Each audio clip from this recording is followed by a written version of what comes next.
ಮಹಾರಾಷ್ಟ್ರದಲ್ಲಿ 288 ವಿಧಾನಸಭಾ ಕ್ಷೇತ್ರಗಳಿಗೆ ಮತದಾನ ಬೆಳಗ್ಗೆನಿಂದಲೇ ಆರಂಭ ಆಗಿದೆ. ಒಟ್ಟು 288 ಕ್ಷೇತ್ರಗಳಿಗೆ ಒಂದೇ ಹಂತದಲ್ಲಿ ಮತದಾನ ನಡೀತಾ ಇದೆ. ನೀವು ದೃಶ್ಯಗಳಲ್ಲಿ ಗಮನಿಸ್ತಾ ಇದ್ದೀರಲ್ಲ, ಸಾಕಷ್ಟು ಜನ ಕ್ರಿಕೆಟಿಗರು, ಸೆಲೆಬ್ರಿಟೀಸ್ಗಳು ಬಂದು ವೋಟನ್ನ ಹಾಕ್ತಾ ಇದ್ದಾರೆ. ಬಹಳ ಇಂಟ್ರೆಸ್ಟಿಂಗ್ ವಿಚಾರ ಮಹಾರಾಷ್ಟ್ರ ವಿಧಾನಸಭಾ ಚುನಾವಣೆಯಲ್ಲಿ ನಾವು ನೋಡಿರುವಂತದ್ದಿದೆ.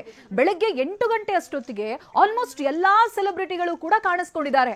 ಅವ್ರು ಮತದಾನ ಮಾಡಿದ್ದಾರೆ. ಜೊತೆಗೆ ಉಳಿದವರಿಗೆ ರಿಕ್ವೆಸ್ಟ್ ಕೂಡ ಮಾಡಿದ್ದಾರೆ ಮಾಧ್ಯಮದ ಮೂಲಕವಾಗಿ ಬಂದು ವೋಟನ್ನ ಮಾಡಿ ಅನ್ನೋದಾಗಿ.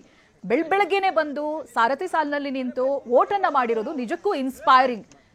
ಸಚಿನ್ ತೆಂಡೂಲ್ಕರ್ ಅವರು ಮಾತ್ರ ಅಲ್ಲ, ಸಾಕಷ್ಟು ಜನ ಬಾಲಿವುಡ್ ನಟ ನಟಿಯರು ಕೂಡ ಮತಗಟ್ಟೆಗೆ ಬಂದು ಮತ ಚಲಾಯಿಸಿ ಉಳಿದವರಿಗೂ ಕೂಡ ಮತ ಹಾಕಿ, ಅದು ನಿಮ್ಮ ಹಕ್ಕು, ಬರಲೇಬೇಕು, ಮತ ಹಾಕಲೇಬೇಕು ಅನ್ನುವಂತಹ ಮನವಿಯನ್ನ ಕೂಡ ಮಾಡ್ಕೊಂಡಿದ್ದಾರೆ. ಅದರ ಜೊತೆಗೆ ನಾವು ಬೆಳಗ್ಗಿನಿಂದ ಗಮನಿಸಿದಂತಹ ಸಂದರ್ಭದಲ್ಲಿ 80 ವರ್ಷ ಮೇಲ್ಪಟ್ಟವರು, 90 ವರ್ಷದ ಆಸುಪಾಸಿನ ವೃದ್ಧೆಯರು ಕೂಡ ಉತ್ಸಾಹದಲ್ಲಿ ಬಂದು ಮತ ಹಾಕಿರೋದು ನಿಜಕ್ಕೂ ಉಳಿದಂತವರಿಗೆ, ಇನ್ನೂ ಕೂಡ ಮನೆಯಲ್ಲೇ ಇರೋರಿಗೆ ಇದು ಒಂದು ಪಾಠ. ಬರಬೇಕು, ಮತದಾನವನ್ನ ಮಾಡಲೇಬೇಕು ಅಂತ.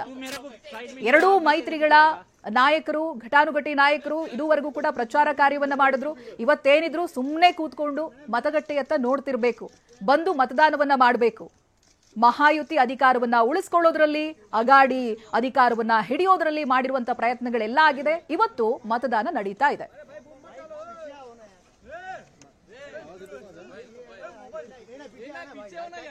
अरे तू मेरे को साइड में लिया और मैं कैसे पीछे आएगा?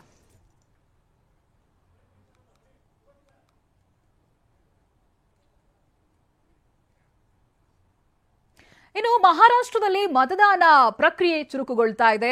ಜತ್ ವಿಧಾನಸಭಾ ಕ್ಷೇತ್ರದಲ್ಲಿ ಹೆಚ್ಚಾಗಿರುವಂತಹ ಕನ್ನಡಿಗರು ಎಲ್ಲರೂ ಕೂಡ ಬಂದು ಮತದಾನವನ್ನ ಮಾಡ್ತಾ ಇದ್ದಾರೆ. ವಿಧಾನಸಭಾ ಕ್ಷೇತ್ರದಲ್ಲಿ ಉತ್ಸಾಹದಿಂದಲೇ ಮತದಾನ ಪ್ರಕ್ರಿಯೆಗಳು ನಡೀತಾ ಇದೆ. ನಾನು ಆಗ್ಲೇ ಹೇಳಿದ್ನಲ್ಲ, ವಯಸ್ಸಾದವರು ಕೂಡ ಬಹಳ ಉತ್ಸಾಹದಿಂದ ಮತಗಟ್ಟೆಗಳಿಗೆ ಬರ್ತಾ ಇದ್ದಾರೆ, ತಮ್ಮ ಮತದಾನವನ್ನ ಮಾಡ್ತಾ ಇದ್ದಾರೆ. ಇದುವರೆಗೂ ಕೂಡ ಪ್ರಚಾರದ ಅಬ್ಬರವನ್ನ ನೋಡ್ತಾ ಇದ್ವಿ ನಾವು ಮಹಾರಾಷ್ಟ್ರದಲ್ಲಿ, ಆದರೆ ಇವತ್ತು ಮತದಾನದ ಅಬ್ಬರವನ್ನ ನೋಡ್ತಾ ಇದ್ದೀವಿ. ಒಂದೊಂದು ಕ್ಷೇತ್ರಗಳಲ್ಲಿ ಬಹಳ ಖುಷಿ ಆಗುತ್ತೆ.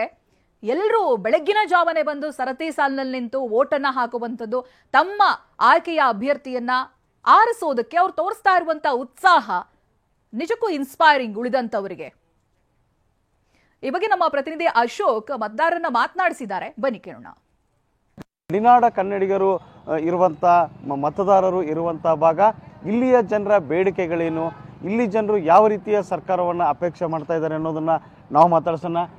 ಏನೆಲ್ಲ ಬೇಡಿಕೆಗಳಿದಾವೆ ನೀವು? ನಮ್ಮ ಬೇಡಿಕೆ ಏನಂದ್ರೆ, ಕರ್ನಾಟಕ ಮಹಾರಾಷ್ಟ್ರ ಬೌಂಡ್ರಿ ಇದಂತ ಜತ್ ತಾಲೂಕಾ ಮಹಾಜನ್ ವರದಿ ಸರ್ವೆ ಪ್ರಮಾಣ ನೋಡಬೇಕಾದ್ರೆ ಇದು ಕರ್ನಾಟಕ ರಾಜ್ಯದಲ್ಲಿ ಸೇರ್ಪಡೆ ಆಗಬೇಕಾಗಿತ್ತು. पण ಶಾಸಕೀಯ ಕೇಂದ್ರ ಹಾಗೂ ರಾಜ್ಯದ ಸರ್ಕಾರದ ಮಹಾಜನ್ ಸರ್ವೆ ಪ್ರಮಾಣ ಯಾವುದು ಏನೋ ತೊಂದರೆ ಇತ್ತು, ಮಿಸ್ಟೇಕ್ ಆಯ್ತು ಆಗಲಿಲ್ಲ. ಬಟ್ ಗಡಿನಾಡ ಏರಿಯಾದಿಂದ ಜತ್ ತಾಲೂಕಿನ ಹೆಚ್ಚ ಪ್ರೇಮಿಯವರು ಮಾತನಾಡೋದು ಕನ್ನಡನೇ ಹೆಚ್ಚ. ಇದ್ರಾಗ ಎಲ್ಲಕ್ಕಿಂತ ಜತ್ ತಾಲೂಕಿನ ಸಮಸ್ಯೆ ಒಂದೇ ಅಂದ್ರೆ ಜತ್ ತಾಲೂಕಿನ ನೀರಿನ ಸಮಸ್ಯೆ ಏನೋ ಯಾವ ಬಗೆಹರಿಸಿಲ್ಲ. ಮಹಾರಾಷ್ಟ್ರ ರಾಜ್ಯದಾಗ ಭಾಜಪ ಸರ್ಕಾರ, ಕರ್ನಾಟಕ ರಾಜ್ಯದಾಗ ಭಾಜಪ ಸರ್ಕಾರ ಇದ್ದಾಗೂ ವೇಳೆ ಬೈಠಕ ಅದು ಚರ್ಚೆ ಅದು ಆದ್ರೂ ಕೂಡ ಶಿಕ್ಕಾಮೊರ್ಬತ್ ನೀರಿನ ಬಾಬ್ತಿಗೆ ಜತ್ ತಾಲೂಕಿಗೆ ಎಷ್ಟು ನೀರು ಕೊಡಬೇಕನ್ನೋ ಶಿಕ್ಕಾಮೊರ್ಬತ್ ಆಗಿಲ್ಲ. ಕರ್ನಾಟಕ ಮಹಾರಾಷ್ಟ್ರ ಸರ್ಕಾರದ ಕಾಂಗ್ರೆಸ್ ಸರ್ಕಾರ ಹಾಗೂ ಮಹಾರಾಷ್ಟ್ರ ಸರ್ಕಾರದ ಕಾಂಗ್ರೆಸ್ ಸರ್ಕಾರ ಆದ್ರೂ ಕೂಡ ಬೈಠಕಿ ಅದು ವಿನ ನೀರಿನ ಮ್ಯಾಗ ಶಿಕ್ಕಾಮೊರ್ಬತ್ ಆಗಿಲ್ಲ. ಮಾನ್ಯ ಸಿದ್ದರಾಮಯ್ಯ ಅವರು ಬಂದ್ರು, ಕರ್ನಾಟಕ ರಾಜ್ಯದ ಮುಖ್ಯಮಂತ್ರಿ ಸಿದ್ದರಾಮಯ್ಯ ಅವರು ಬಂದು ಆದ್ರು ನಾವು ನೀರು ನಿಮಗೆ ಕೊಡೋದು ಗ್ಯಾರಂಟಿ ಅಂದ್ರು. ಅದರಂತೆ ಎಂ ಬಿ ಪಾಟೀಲ್ ಬಂದಿವ್ರು. ಎಂ ಬಿ ಪಾಟೀಲ್ ಅಂತೂ ಸಾತತ್ಯವಾಗಿ ಅವರು ಪ್ರಯತ್ನ ಮಾಡ್ಲತ್ತಾರ. ಸರ್ಕಾರದಾಗಿದ್ರು ಪ್ರಯತ್ನ ಮಾಡ್ತಾರ, ಸತ್ತದಾಗಿದ್ರು ಪ್ರಯತ್ನ ಮಾಡ್ತಾರ, ಆದ್ರೂ ಕೂಡ ಕಾಗದ ಮ್ಯಾಗ ಶಿಕ್ಕಾಮೊರ್ಬತ್ ನೀರಿನ ವ್ಯವಸ್ಥೆ ಆಗಿಲ್ಲ. ನಮಗೆ ತಾಲೂಕಾ ವಿಭಜನೆ ಬೇಕಾಗಿದೆ, ಸಂಖ್ಯೆ ತಾಲೂಕು ಆಗಬೇಕಾಗಿದೆ. ಇಲ್ಲಿ ತಹಶೀಲ್ ಕಾರ್ಯಾಲಯ ಇದೆ, ಆದಷ್ಟು ಸುವಿಧೆಗಳು ಇಲ್ಲಿ ಇವತ್ತು ಇಲ್ಲಾಗಿದೆ. ಅದರಿಂದ ಇನ್ನಷ್ಟು ಸುವಿಧೆಗಳು ನಮಗೆ ಬೇಕಾಗಿದೆ. ಮಹತ್ವ ಇರೋದು ಒಂದು ಉದ್ಯೋಗ. ಇಲ್ಲಿ ಜತ್ ತಾಲೂಕಾದಲ್ಲಿ ಎಷ್ಟೇ ಗಡಿ ನಾಡಿದ ವಿದ್ಯಾರ್ಥಿಗಳು ಕನ್ನಡ ಭಾಷೆಯಲ್ಲಿ ಕಲಿತಾರ, ಮರಾಠಿ ಭಾಷೆಯಲ್ಲಿ ಕಲಿತಾರ. ನಮಗೆಲ್ಲರಿಗೂ ರೋಜ್ಗಾರಕ್ಕಾಗಿ ಹೊರಗೆ ಹೋಗ್ಬೇಕಾಗ್ತದೆ. ನಮ್ಮಲ್ಲಿ ಇಲ್ಲೇ ನಮ್ಮ ರೋಜ್ಗಾರ ಉದ್ಯೋಗ ನಿರ್ಮಾಣ ಆದರೂ ಅಂದ್ರೆ ನಮಗೆ ಇಲ್ಲಿ ಯುವಕರಿಗೆ ಎಲ್ಲರಿಗೂ ಒಂದು ವ್ಯವಸ್ಥಿತ ಅವರಿಗೆ ದಗದ ಸಿಗ್ತದೆ.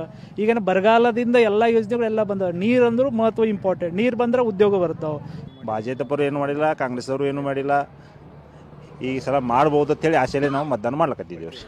ಅಧಿಕಾರಕ್ಕೆ ಬರುವ ಪಕ್ಷಗಳು ನಮ್ಮ ಭಾಗದತ್ತ ಅಂದ್ರೆ ನಮ್ಮ ಭಾಗವನ್ನ ಅಭಿವೃದ್ಧಿ ಮಾಡಬೇಕು, ನಮ್ಮ ಬೇಡಿಕೆಗಳನ್ನ ಈಡೇರಿಸಬೇಕು ಅನ್ನೋ ಮಾತನ್ನ ಇಲ್ಲಿಯ ಮತದಾರರು ಹೇಳ್ತಾ ಇದ್ದಾರೆ. ಕ್ಯಾಮರಾಮನ್ ಶ್ರೀಶಲ್ ಜೊತೆ ಅಶೋಕ್ ಅಡಳ್ಳಿ, TV9 ಸಂಕ್.